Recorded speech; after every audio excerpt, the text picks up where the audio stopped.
이제 마지막 사연 한번 저희가 뽑아보도록 하죠.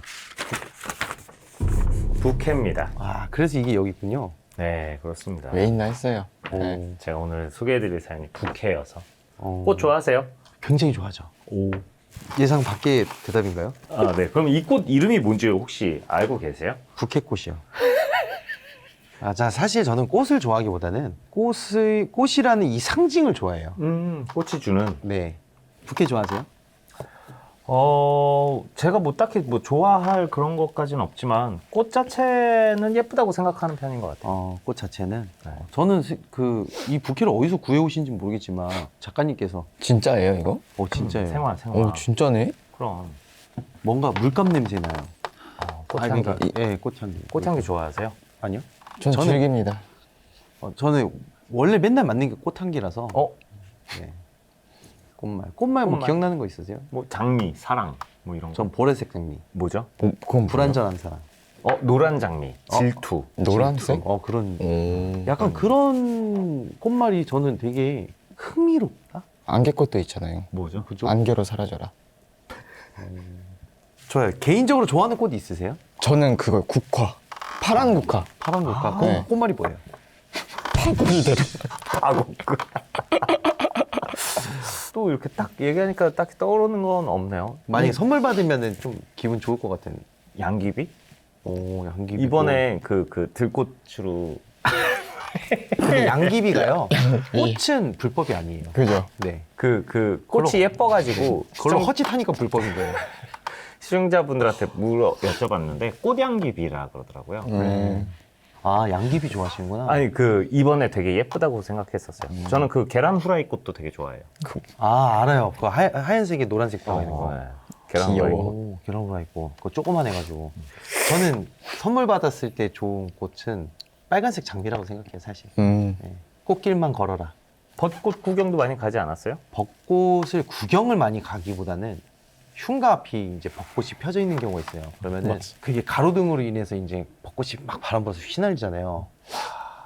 현타 왜? 저도 겪었어요, 이번에. 뭐를 해야지 벚꽃을 봤을 때 이렇게 내가 기분이 좋을까라고 생각했을 때 현타가 온과 동시에 아니지.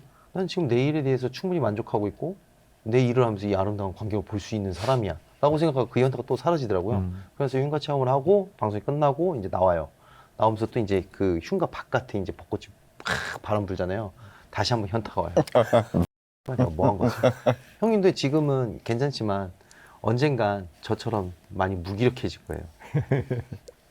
그러면 꽃에 대한 뭐 추억이나 에피소드 같은 거 있어요? 있을 것 같은데. 형 있을 것 꽃에 같아요. 대한. 많을 것 같아요. 꽃에 대한 거? 근데 그러니까 뭐 누군가한테 선물해준 꽃을 선물해준 적 있으세요? 꽃을 선물한 적은 꽤 많겠죠? 생각해보면 꽤 많아요? 그렇죠. 넌 다 한 번밖에 없는데? 어항이 많잖아요. 한 번은 아니지. 저도 1년에 한 번씩은 해요. 카네이션. 카네이션. 그거 말고 꽤 많이 하신다고 들었어요. 공연을 하면 공연 말고. 공연 말고. 에피소드. 공연 말고는 없네. 추억. 네. 혹시 그 물고기들이 꽃을 먹나요? 좋아하죠. 네. 죄송합니다. 꽃을 여러분, 먹죠. 네, 프레임이다 프레임. 아무튼 좋아요. 그 부캐에 대한 이야기 저 한번 들어보도록 하겠습니다. 바로 구독해 주세요.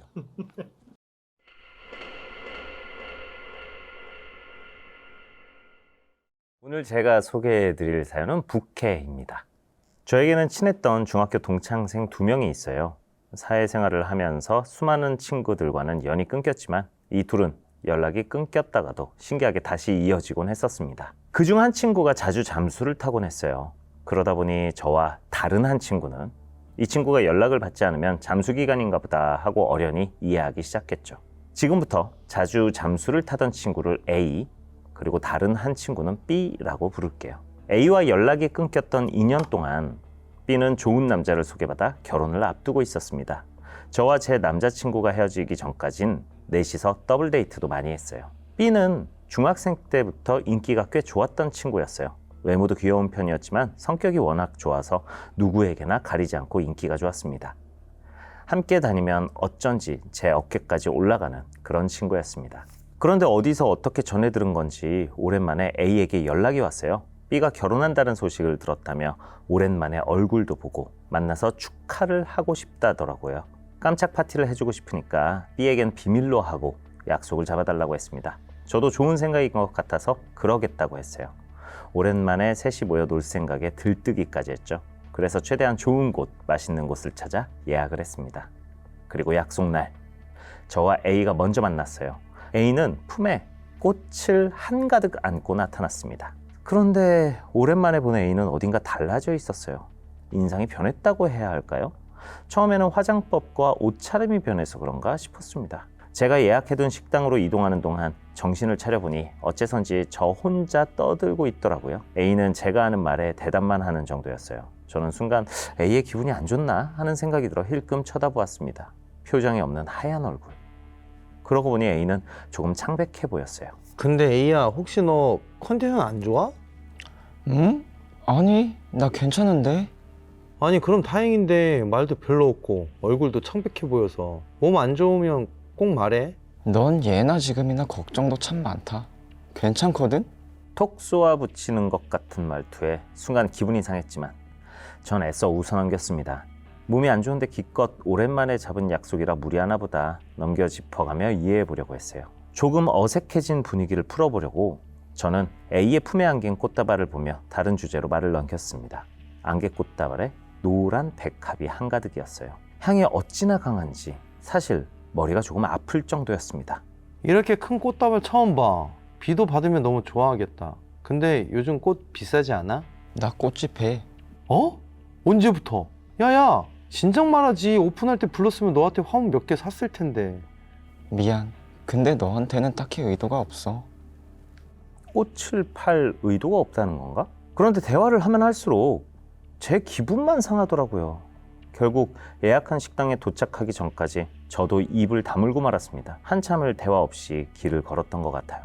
2년 사이에 도대체 무슨 일이 있었길래 애가 이렇게 많이 변했지? 라는 생각이 내내 들었어요. 내 친구가 아닌 낯선 사람과 함께 있는 기분이 들어서 너무 불편했습니다. 그리고 뒤늦게 약속 장소에 도착한 B는 오랜만에 본 A의 모습에 매우 기뻐했어요. 저를 대하던 행동과는 다르게 A도 밝고 친절한 옛날 A의 모습으로 돌아와 있었습니다. 살짝 기분이 상했지만 저는 좋은 날이고 하니 애써 아무렇지도 않은 척 했어요. 그렇게 한참 맛있는 음식에 와인을 한 잔 곁들이면서 기분이 좋아졌을 때쯤 A가 B에게 슬쩍 말했습니다. 결혼식 부케를 자신이 선물하고 싶다고. 사실 B의 부케는 제가 선물할 예정이었어요. B도 당연히 그렇게 생각했었고요. 그래서인지 A의 얘기를 듣자마자 B가 제 눈치를 봤어요. 그런데 A가 자기 플로리스트 자격증도 땄다고 하고 꽃집도 운영 중이라고 하니 여러모로 저보다는 적격이었죠. B 입장에서는 A가 부케를 해주면 제가 꽃 가격에 대한 부담을 안 가져도 되니 여러모로 낫다는 생각이 들었던 것 같아요. 저는 신부인 B에게 맞춰주고 싶어서 그럼 그렇게 하라고 양보해 주었습니다. 그런데 그날부터가 시작이었습니다. A가 유난히 B에게 집착하기 시작했던 것이죠. 툭하면 B를 찾아가기 시작했습니다. 늘 꽃다발을 들고요. 연인 사이도 그렇게까지는 하지 않을 거예요. 처음에는 A가 주는 호의에 그저 고마웠던 B도 이상했는지 조금씩 부담스러워하기 시작했습니다. 저에게 전화를 걸어 살짝 불편하다고 말하기도 했어요. 며칠 후 저와 B는 예전부터 함께 예약해두었던 스파를 가기 위해서 한 쇼핑몰에서 만났어요. 그런데 B의 컨디션이 안 좋아 보이더라고요. 괜찮아. 안색이 안 좋은데? 아, 요즘 왜 이렇게 어지럽고 속이 울렁거리지? 안 되겠다. 병원 가자. 아니야, 이러다 말아. 드레스 입는다고 너무 굶었나? 결혼 준비를 하며 살이 급격히 빠진 탓인 것 같아서 저희는 스파를 취소하고 함께 맛있는 걸 먹으며 쉬기로 했어요. B의 예비 신랑도 중간에 합류했습니다. 그런데 어떻게 알았던 건지 A에게 연락이 왔어요. 자기만 빼놓은 게 섭섭하다는 말에 B는 결국 A도 불렀습니다. 저는 내키지는 않았지만 티를 낼 수는 없었죠. 금방 약속 장소에 도착한 A를 예비 신랑에게 소개한 B는 자신이 좋아하는 사람들이 다 모여있다며 기뻐했습니다. 한참 수다를 떨고 헤어지는데 A가 늘 그랬던 것처럼 B에게 꽃다발을 안겨줬어요. 어쩐 일인지 이번에는 제 것도 있더라고요. 사실 꽃에 대해서 잘 몰라서 이날 제가 어떤 꽃을 받았는지도 모르겠어요. 꽃병도 없던 탓에 저는 그냥 집 밖 테라스 기둥에 걸어 뒤집어 말렸습니다. 그리고 며칠 뒤 B와 신혼집에 필요한 물품들을 쇼핑하기로 했던 날이었어요. 그런데 아침에 저를 깨운 건 알람 소리가 아닌 B의 어머니로부터 걸려온 전화벨이었습니다. B가 밤사이 호흡곤란이 와서 병원에 왔다는 것이었어요.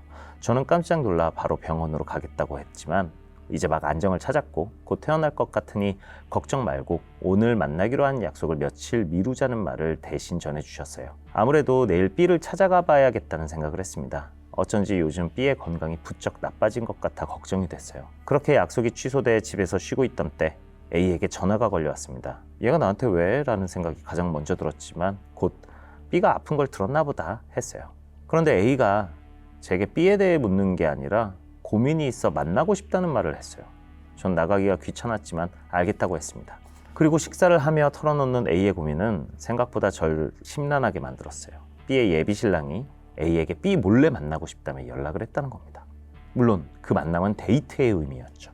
제게 말하며 A는 이 일을 B에게 말해주는 게 옳은 건지 아닌지를 모르겠다면서 혼란스러워했어요. 물론 전에 들은 저도 혼란스럽고 어려운 문제였죠. 저는 일단 요즘 B의 건강이 좋지 않은 편이니까 말하지 말자고 했어요. 그리고 A에게는 단호하게 거절하라고 말했죠. A는 이미 그렇게 행동했다고 말했습니다. 다음 날 제가 B의 집에 병문안을 가자 이미 예비 신랑도 와 있었어요. 순간 어제 A에게 들은 얘기가 떠올랐지만 애써 모른 척 반갑게 인사를 나눴습니다. B는 아직 컨디션이 좋지 않은지 힘없이 앉아 있었어요. 그런데 B의 방 안이 온통 꽃으로 가득하더라고요. A에게 선물 받은 것들 같았죠. 여러 꽃향기가 뒤섞여 머리가 아파올 정도였어요. 호흡곤란까지 겪은 친구에게 꽃은 아무래도 안 될 것 같아 저는 B에게 양해를 구한 후 예비 신랑과 함께 방 안의 꽃을 모두 봉투에 담아 버렸어요. 그리고 창문을 모두 활짝 열어 환기를 시켰습니다. 그리고 B가 편히 쉴 수 있도록 예비 신랑과 전 자리에서 일찍 일어났어요. 각자 차에 오르기 전 아무래도 마음에 걸려서 예비 신랑을 슬쩍 떠보기로 했어요. A랑 얼마 전에 연락했다며? 내가? 나 그 친구 연락처도 모르는데? 어? 내가 잘못 전해 들었나? 그냥 그렇게 들은 것 같아서. 근데 이런 말 하기 좀 그런데 그 친구 좀 이상해. 맨날 집 앞에 꽃을 두고 가질 않나. B 집 앞에서 마주친 게 한두 번이 아니야. 무슨 스토커도 아니고. A의 말과는 다르게 예비 신랑은 A에 대해 불편한 기색을 숨기지 않고 드러냈어요. 표정이 진심 같아 보였습니다. B에게 과도하게 집착하는 것 같으며 불쾌하다고도 했어요. 저는 집으로 돌아오는 내내 A에 대해 생각을 하느라 머리가 지끈거렸습니다. 갑자기 2년 만에 나타난 A는 분명 어딘가 많이 달라져 있었어요. 어쩐지 A의 말을 무턱대고 믿으면 안 되겠다는 생각이 들더라고요. 그런데 그날 밤 제 몸이 너무 이상한 거예요. 팔에 힘이 잘 들어가지도 않고 기운이 쭉 빠졌습니다. 무슨 정신으로 잠들었다 깬지도 모르겠어요. 눈 떠보니 아침이었습니다. 저만 그런 줄 알았는데 B 집에서 다시 만난 예비 신랑도 그랬대요. B는 결혼식 2번 했다가는 죽겠다며 농담처럼 말했지만 저희 세 사람은 정말 거의 살아있는 시체처럼 지내다가 B의 결혼식 날을 맞이하게 됐어요. 다행히 결혼식 날 B는 컨디션이 많이 회복된 듯 보였어요. 순백의 드레스를 입은 모습이 너무 아름다웠습니다. 그리고 곧 부케가 든 박스를 들고 A가 도착했어요. 그런데 B의 친구들은 모두 B가 준비해준 들러리 드레스를 입기로 했는데 A는 연한 핑크빛이 도는 드레스 차림이었어요. 멀리서 보면 꼭 다른 신부로 보일 만큼 연한 색이었죠. 그 모습을 보자마자 제가 다 기가 막히더라고요. B도 의아했는지 물어봤습니다. A야, 내가 준비해준 드레스는? 정말 미안해. 치맛단이 찢겨져서 도저히 입을 수가 없었어. 어디 모서리에 걸렸나 봐. 정말 말도 안 되는 핑계를 옆에서 듣고 있자니 화가 났지만 B가 괜찮다고 하니 제가 나서서 뭐라고 할 수도 없었어요. 도대체 무슨 꿍꿍인지 이젠 궁금해질 지경이었죠. 화제를 돌리고 싶었는지 A가 부케 박스를 열었어요. 안에는 노란 백합과 안개꽃으로 조화롭게 만든 부케가 들어있었습니다. 제가 봐도 너무 예쁜 부케였어요. 노란 백합 꽃말이 유쾌함이래. 지금처럼 늘 행복하게 웃으면서 잘 살아. 너무 예쁘다. 고마워. B는 진심으로 기뻐했어요. 부케를 손에 든 내 친구는 정말 너무 아름다웠습니다. 하지만 그 아름다움과 행복은 몇 시간 뒤 와장창 무너지고 말았어요. 제 친구는 그날 결혼식을 온전히 마치지 못했습니다. 식도중 갑작스럽게 신부가 혼절해서 식장이 난리가 났죠. 신부가 가장 돋보여야 하는 날에 다른 의미로 돋보이고 말았습니다. 더 큰일은 친구가 한참 동안 사경을 헤맸다는 거예요. 친구는 꽤 오랜 시간이 지나고 나서야 의식을 되찾았습니다. 지금까지 이 모든 일의 발단은 부케꽃에 마약성 가루가 묻어 있어 벌어진 일입니다. 범인은 제가 말 안 해도 누군지 짐작하셨을 거예요. 네, A였죠. 그동안 B에게 선물한 모든 꽃에 그 마약성 진통제 가루를 묻혀 보냈다는 것도 알게 됐습니다. 그리고 예비 신랑이 자기를 꼬셨다는 것 역시 모두 거짓이었죠. 이 일을 전해들은 그는 엄청 크게 분노했어요. 연락이 끊겼던 동안 A의 어머니가 말기암으로 고생하다 세상을 떠나셨다고 해요. 어머니와 단둘이 살았던 A는 병원비와 간호를 하는 동안 일을 할 수 없어 경제적으로 많이 힘들게 된 모양이에요. 그런데 어쩌다 B의 결혼 소식을 듣게 되었고 SNS로 본 B의 일상생활을 보다가 화가 났다고 합니다. 결국 이 모든 일은 A의 질투로부터 벌어진 일이었죠. 어머니가 돌아가시고 남은 마약성 진통제를 갈아 꽃에다 묻혀 B를 조금씩 망가뜨리기로 한 것입니다. 죽일 마음은 없었고 그저 결혼식을 망치고 싶었다고 합니다. 신부가 가장 주목받고 행복한 날이라는 이유만으로 지금도 너무 기가 막혀서 말이 안 나와요. 친구였는데 중학생 때부터 제일 친한 삼총사였는데 뭐가 그렇게 그녀를 악마로 만든 것일까요?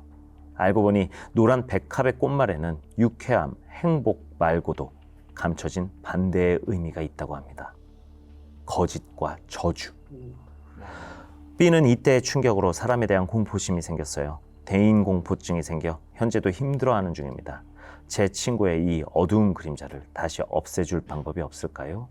라고 보내주셨습니다. 참고로 이 사연은 사연자가 한국에 살고 있지 않으세요. 그래서 한국 배경으로 각색해서 보내주셨음을 알려드립니다. What the hell? 진짜. 현실 공포죠. 근데 노란 이 꽃말이 전 세계 공용인가요? 아, 네. 거짓과 저주예요? 어디 나라 기준이죠? 태평양시? 마왕 형님은 그럼 누군가에게 노란 백합을 선물 받으신 적 있으세요? 노란 백합이요? 네. 없는 것 같은데요. 제가 첫 번째가 되겠군요. 장난이고. 누군가에게 심한 질투는 받아보신 적 있으세요? 딱히 느껴본 적은 없었던 것 같아요. 누가 나를 질투하는구나라고 느껴본 적은 없었던 것 같아요. 혹시 우리 여우 씨는? 저는 크게 없는 것 같아요. 그럼 이런 본인이 거는. 질투한 거는? 여기까지 할게요. 그래요? 네. 좋아요. 근데 사람이 살면서 질투라는 게 이게 생각만 한다는 거는 또 새로운 원동력이 될 수 있어요. 맞아요. 내가 쟤보다 더 잘 돼야지. 아우 얄미워. 내가 좀 더 열심히 할 거야. 막 이런 원동력이 될 수 있는데 이 질투가 열등감으로 변하는 순간부터는 좀 뭔가 굉장히 참을 수 없는 그게 생기죠. 그럼 어떻게 이겨내죠? 열등감 같은 걸 가지고 있을 때는? 열등감을 가져본 적이 없는 것 같아요. 그럼 가진 상대에 대해서는 어떻게 조언을 해주시나요? 갖지 말라고 조언해주고 갖지 말라고. 그게 효과적인 방법이군요. 한 번 느낀 적이 있었는데 2012년 그것까지 기억나요. 그 런던 올림픽에 제가 한 달 정도 공연을 한 적이 네, 네. 있어요. 한국문화원으로 해서 한국을 홍보하는 한 달 정도 공연을 했는데 이자람 씨라고 그 판소리 하시는 네. 예, 그분이 런던에서 공연이 있는 거예요. 우와. 한국에서는 티켓이 없어서 못 봤었는데 네. 런던에서 공연을 하니까 그분도 이제 좀 티켓이 남더라고요. 그래서 이건 꼭 봐야 돼. 꼭 봐야 돼 해갖고 런던에서 제가 그분 공연을 보고 끝나고 지금 얘기한 질투와 열등감을 다 느꼈어요. 굉장히 잘하는구나. 너무 화가 나서 나는 여태까지 뭐 했지? 나이 차이가 그렇게 많지도 않는데 그래서 그분 다 잘하셨나요? 그럼? 너무 잘하시더라고요. 그분도 이제 혼자 공연을 하잖아요. 저도 마술이니까 혼자 보통 네. 공연을 하는데 그분도 혼자 공연을 하시잖아요. 그 1시간 반, 2시간을 그렇게 갖고 그런 게 있어요, 진짜로. 우리가, 물론 우리 같은, 저는 이제 공연 같은 걸 많이 안 가지만 공연장을 가면 뭐든지 다 잘해 보이지만 그래도 엄청나게 닭살 돋고 막 이제 그 닭살을 넘어서, 경외. 네, 그런 사람들이 있어요. 맞아요. 그래서 엄청 느꼈었습니다. 그때. 처음에 이제 아프리카 TV BJ를 딱 시작했을 때는 내 위에 있는 BJ에 대한 질투. 제 주작인데. 그리고 이제 점점 시간이 지날수록 열등감. 나보다 이제 얼마 안 했는데 시청자가 많았을 때는 굉장히 열등감이 생기다. 와, 쟤네들 뭐 때문에 그러지? 라는 거. 근데 그렇게 하면서 이제 이 자리에 올라왔더니 이제 제가 그 시기와 질투와 열등감의 대상이 돼 있는 거예요. 근데 저 좀 소름 돋았어요, 이 내용 들으면서. 뭔가 꽃다발을 주면서 뭔가 성분을 자연스럽게 좀 이렇게 주입시킨 거잖아요.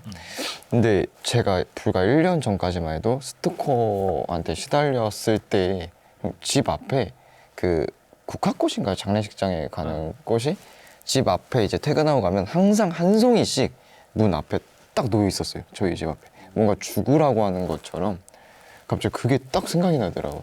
그래서 그걸 항상 그냥 다 버리고는 했는데 그때 제가 자세히 봤을 때는 진짜 그 생화였어요. 심지어 생화 그 꽃 안에 뭔가 검은색 가루들이 이렇게 쫌쫌쫌쫌 묻어 있었던 게 기억이 확 나서 전 이 이야기 들으면서 소름이 너무 돋았어요. 진짜. 심지어 차 문고리에도 걸려 있었던 적이 있었어요. 차 운전석 문 여는 거기에 딱 보이게끔. 북한이네요, 북한이.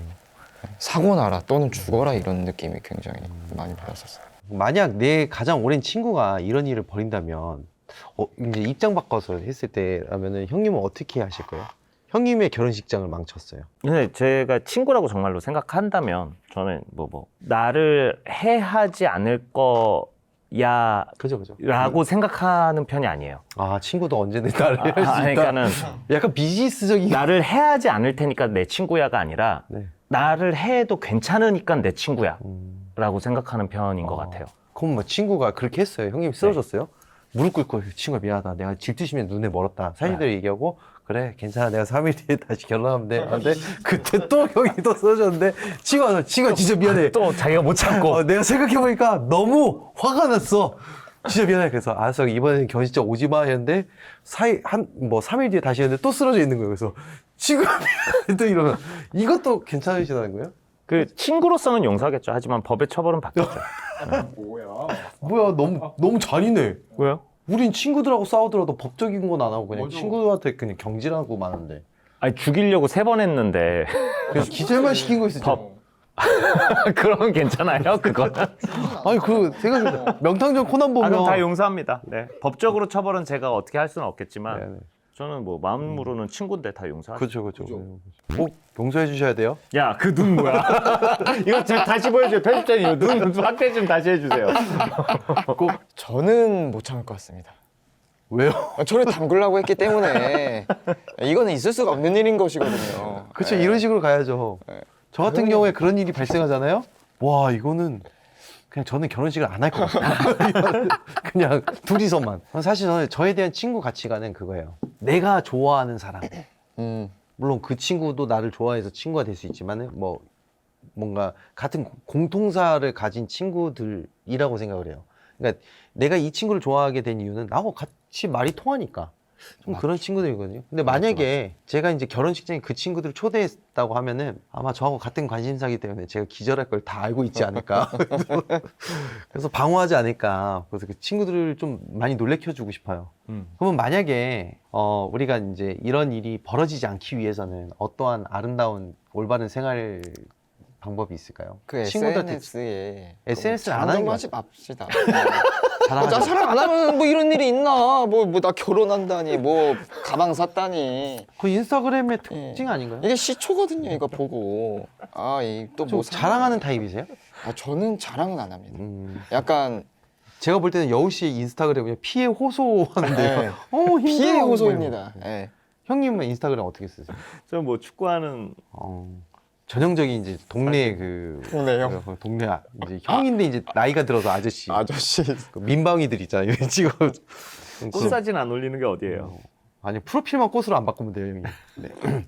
드리고 싶은 말은 그거예요. 질투 생길 수 있죠. 유튜버들 보면서 질투 생길 수도 있고 다 할 수 있습니다. 근데 이제 그런 부분인 것 같아요. 인플루언서나 이런 유튜브 하시는 분들은 약간 이제 방송적으로 보여지기 위해서 좀 뭔가 남한테 너네 부럽지라기보다는 관심 받고 싶어서 좀 이렇게 많이 올리는 케이스다 보니까 지금처럼 좀 이렇게 되는 것 같긴 한데 저는 확실히 쇼맨십을 잘해야지 대중들의 인기를 얻을 수 있다라고 생각하기 때문에 저만 질투하지 말아주세요. 오늘도 저희가 이렇게 준비한 사연은 모두 소개해드렸고요. 오늘 두 분 녹화 괜찮았죠? 네. 네, 잘 들었습니다. 시청자분들의 여름을 책임져줄 윤시원의 공포라디오, 여러분들의 사연을 언제나 늘 기다리고 있습니다.